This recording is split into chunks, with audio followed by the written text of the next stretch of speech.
Pode começar, pessoal. Tá. Então, o nosso trabalho é do suporte para manutenção de bicicletas. Pode passar, Reinaldo. Então, uma breve introdução para relembrar o que é. Então, muitas pessoas, quando necessitam fazer uma manutenção de bicicleta, fazem mesmo no chão, sem condições ali, causando um risco para a própria integridade física, um risco de acidente, e também ali, pela ergonomia, pode causar problemas de postura. Por isso, nós decidimos fazer esse suporte de manutenção de bicicleta que possibilita uma melhor ergonomia e também uma segurança a mais para o operador. Pode passar. Hoje no mercado já existem alguns modelos, no slide tem 2 destacados, mas o nosso ele tem um diferencial que ele é exclusivo ao cliente final. Então, o cliente pode decidir algumas coisas em conjunto com a equipe, então ele vai ser algo exclusivo. Durante o projeto informacional, uma das primeiras coisas que fizemos foi entrar em contato com o cliente final e fazer uma lista dos requisitos que ele desejava no projeto.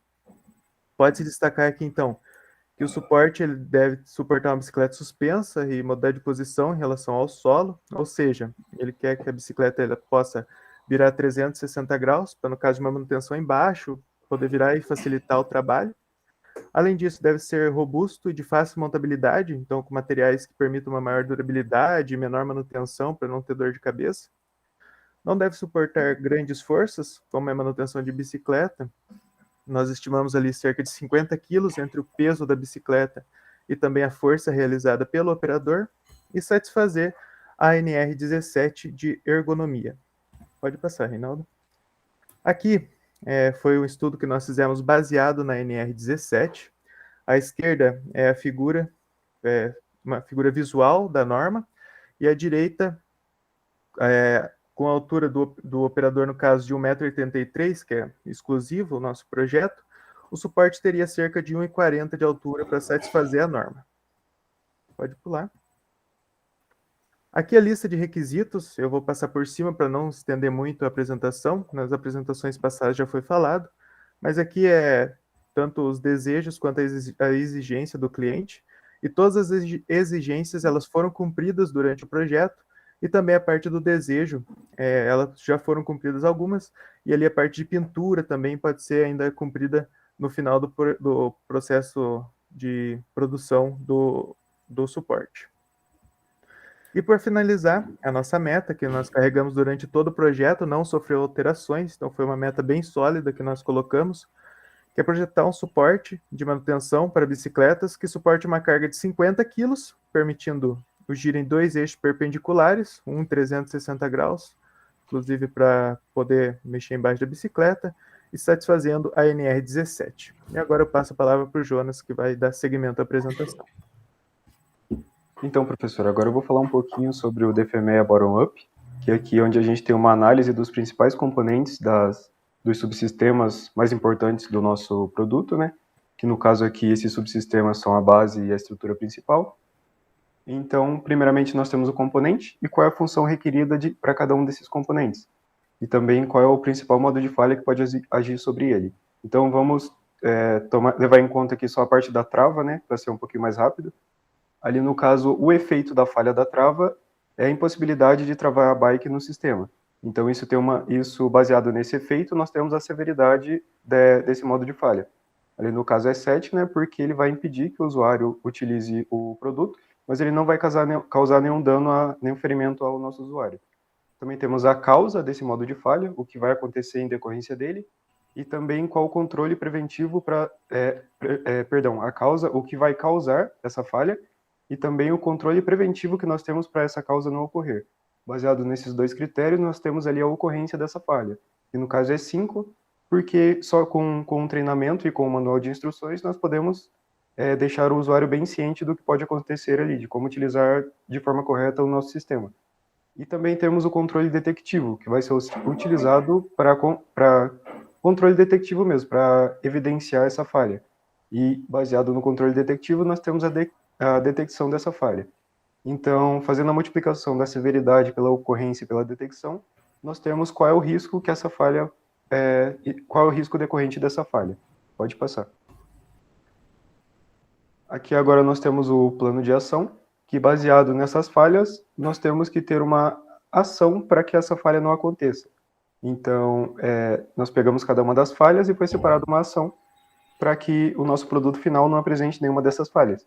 E cada uma dessas falhas tem um responsável. Esse responsável ele não vai realizar esse controle sozinho, ele pode ter ajuda de outros, mas a função dele ali é garantir que essa ação seja tomada dentro do prazo que foi especificado ali.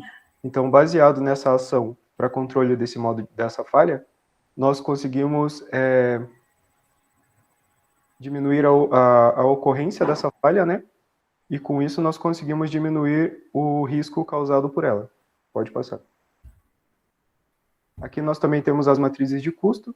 Então, para os custos dos componentes, para os componentes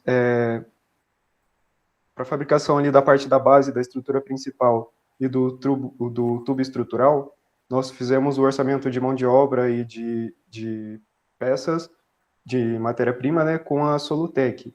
Para a parte dos elementos de fixação, nós pegamos o orçamento pela internet mesmo, fomos pegando um por um pela internet.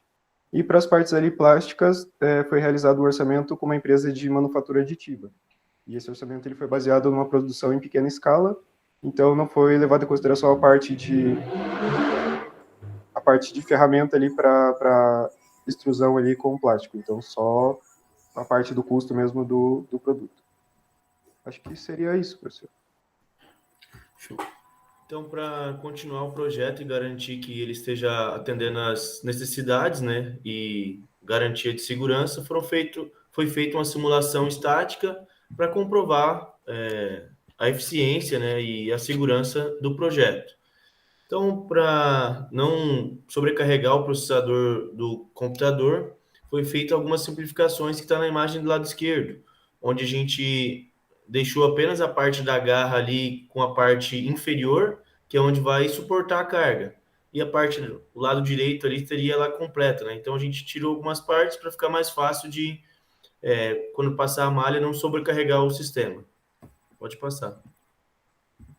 Então, do lado esquerdo ali está o corpo que foi simulado, aplicado o material ali com aço, né? Dá para ver na tabelinha do lado esquerdo em cima. E na parte da garra, a gente tem ali o plástico mesmo que é utilizado. Então, na imagem à direita, bem à direita, a gente foi fixado no chão com os parafusos, que é onde a gente vai fixar mesmo, e o tubo onde vai ser soldado nessa chapa. E na parte superior ali da garra, a gente aplicou a carga ali de aproximadamente 50 quilos. Pode passar. E com isso, chegamos nesses resultados, onde a gente tem um fator de segurança ali de aproximadamente 11, né? Totalmente seguro, assim, e um deslocamento de aproximadamente 0,16 milímetros, que é praticamente insignificante para esse projeto. Então, dentro do que foi dimensionado, ele está atendendo às necessidades. E era isso. Show. Então, falando um pouquinho melhor sobre o protótipo digital, como já mostrado nas imagens anteriores, a gente tem o nosso projeto composto, então, nosso protótipo, por uma base, uma estrutura principal, um sistema de trava e um sistema de garra. Aqui a gente consegue ver um pouco melhor quais são esses sistemas e a fixação que vai ser usada para fixar esse protótipo, esse suporte no chão. Então ele vai ser fixado através desses parafusos no chão. É feito então um processo de soldagem que vai ser falado mais à frente. Aqui temos a nossa trava que permite o giro desse componente e a garra em si que permite o abre e fecha dessa garra para travar a bicicleta, o tubo da bicicleta. Então aqui, só para dar uma ilustrada nos desenhos 2D que foram feitos para esse projeto, a gente tem por primeiro uma vista explodida, tanto quanto uma lista de peças. Vale ressaltar aqui que no Fusion, ele consegue trazer para a gente esse conceito de Bill of Material, que ele faz o quê?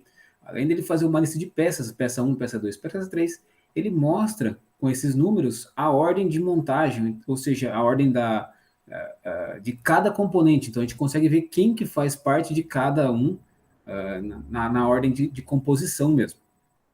Ele traz essas ordens de peça para a gente. Bom, então aqui no outro desenho nós temos aqui a base que foi cotada. nós temos a identificação dos pontos de solda que esse projeto vai exigir. Então, aqui a solda entre a base e a estrutura principal, a solda entre os dois tubos da estrutura principal, a solda entre o mecanismo de trava, que basicamente é um espaçador, e uma porca. Aqui a gente tem, então, a cotação da estrutura principal, do nosso parafuso da trava, que é praticamente um tarugo com roscado com essa aba torta. E aqui, cotado de forma mais específica, a trava. Aqui a gente tem, então, a estrutura da garra, que é aquele outro tubo, que é como se fosse telescópico, né, dentro da estrutura principal, que ele praticamente só tem 2 furos para comportar, então, a garra. A gente tem aqui o manípulo também cotado, que lembrando que essa é uma peça plástica. Temos aqui o cilindro roscado, que ele vai embaixo e permite, quando o suporte abre e fecha, o giro do mecanismo desse parafuso. Então a gente tem esse cilindro aqui que faz essa função. Aí aqui a gente vai ter então a cotação da garra, da parte de baixo da garra. Então essa parte de baixo ela tem os furos para fixação na estrutura que a gente viu anteriormente e todas as cotações referentes à produção disso. Aqui se a gente visualizar aqui fica melhor. Essa cavidade aqui seria onde vai ficar esse cilindro roscado, junto com esse furo oblongo, ele permite então que o parafuso no descer e subir dessa garra, que o parafuso ele consiga fazer essa movimentação. Bom, aqui a parte de cima da garra segue o mesmo princípio. Então aqui ele também tem esse espaço, que é o furo oblongo, que permite que o parafuso ele faça essa movimentação. E todas as cotas aí referentes à produção desse componente.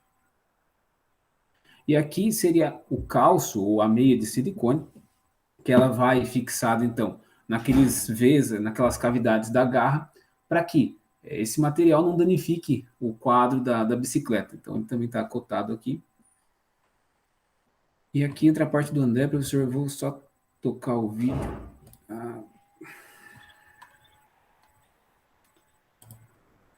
Tá escutando ou não? Ainda não. Pera lá, Não. então acho que tem que compartilhar de outra forma. Aqui, não sei.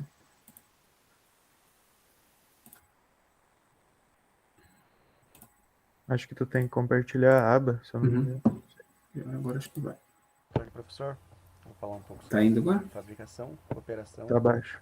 e a manutenção Tem como do nosso aumentar? componente. Tá. Quanto à fabricação, Tá, no os máximo. parafusos vão ser comprados, a base aqui lá vai ser soldada na estrutura principal e essa estrutura principal vai ser soldada nesse tubo aqui de forma Se não der para ouvir, eu 90 graus. falo mesmo. Os tubos vão ser cortados em 45 graus e aí é feita uma solda na junção desses tubos. Esse sistema de trava aqui, ele também vai ser soldado no tubo e a travinha em si, ela vai ser fabricada através de um dobramento de um tarugo de metal. Aí esse tubo entre a garra e a estrutura principal será realizada uma furação nele para que seja possível a colocação dos parafusos. A garra em si, ela pode ser impressa ou injetada. Na verdade, todos os componentes de plástico aqui podem ser impressos ou injetados. As meias de silicone também pode ser impressa ou injetada, porém elas devem ser de um material macio para que não machuque a bicicleta. Quanto ao funcionamento, tem esse GIF aqui que mostra perfeitamente como é o funcionamento do nosso sistema. Bom, o suporte ele vai ser fixado no chão. E aí, para que haja a rotação da garra, essa trava aqui ela tem que ser solta, como mostra no GIF nesse exato momento. Ó. E para que haja a garra possa abrir e fechar, o operador então deve soltar o manípulo ali que faz esse movimento de abre e fecha da garra. Mais uma vez mostrando. Aqui o movimento de abrir e fechar. Quanto à manutenção do nosso suporte, ela foi dividida aqui em alguns componentes. por exemplo, a estrutura principal, a periodicidade de manutenção desse componente é anual e a análise é totalmente visual, tanto nos pontos de pintura como nos pontos de solda. Se a pintura tiver algum arranhão ou descascado, então deve-se retirar os possíveis pontos de oxidação e retocar a pintura. Na solda, se tiver alguma trinca ou alguma coisa assim, algum problema, deve então ressoldar no ponto. Os parafusos de fixação, eles vão ser a periodicidade semestral e anual. A análise feita será para verificar o aperto dos parafusos e caso eles estejam frouxos, então deve-se reapertar os parafusos. Também é feita uma análise visual à procura de alguma oxidação nos parafusos. Caso tenha alguma oxidação, então deve-se trocar os parafusos. No sistema de travas com parafuso, periodicidade anual, também vai haver uma análise visual da pintura e uma análise visual dos pontos de solda. Do mesmo modo, se tiver algum arranhado ou a pintura esteja descascando, então deve-se procurar algum ponto de oxidação e aí retocar a pintura. Se o problema for na solda, caso esteja alguma trinca, deve-se ressoldar o ponto novamente. No tubo estrutural da trava, a manutenção será anual, com uma análise visual da pintura. Do mesmo modo, se estiver descascado ou arranhado, deve-se retirar os pontos de oxidação e retocar a pintura. Já a trava, a periodicidade vai ser anual e semestral. É feita uma inspeção visual para verificar se tem trinca. Caso esteja alguma trinca, então deve-se trocar o componente trincado. Também é feita uma inspeção visual nas meias de silicone, para ver se ela está ressecada, está gasta ou danificada. E caso ela esteja com esses problemas, então é realizada a troca dessas meias. Então, professor, só para reforçar um pouco do que o André comentou, só vou reapresentar aqui.